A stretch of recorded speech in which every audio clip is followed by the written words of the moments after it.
Premiato Francesco Billeci al concorso di poesie che si è svolto a Sant'Angelo di Brolo, assegnatogli il riconoscimento speciale per la poesia siciliana dal titolo Umari.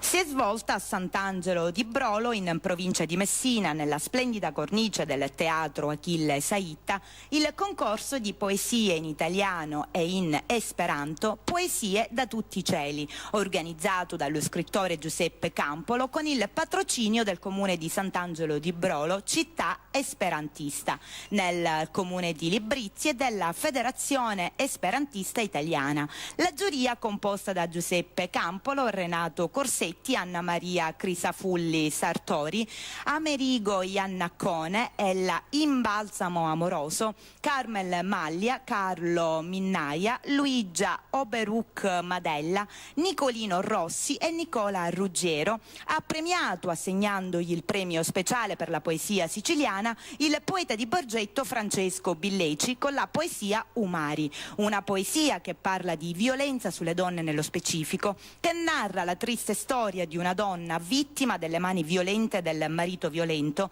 che dopo tanta paura riesce a denunciarlo e farlo arrestare. La poesia Umari, inserita nell'antologia del premio, contenente tutte le opere premiate pubblicate dalla casa editrice Eva Edizioni, oltre ad essere stata recitata dallo stesso autore, è stata tradotta in lingua esperanto ed è stata recitata durante la premiazione dello scrittore esperantista e editore Amerigo Iannaccone. Il concorso nasce in Italia per iniziativa di un italiano esperantista che ha preso emblematicamente il nome di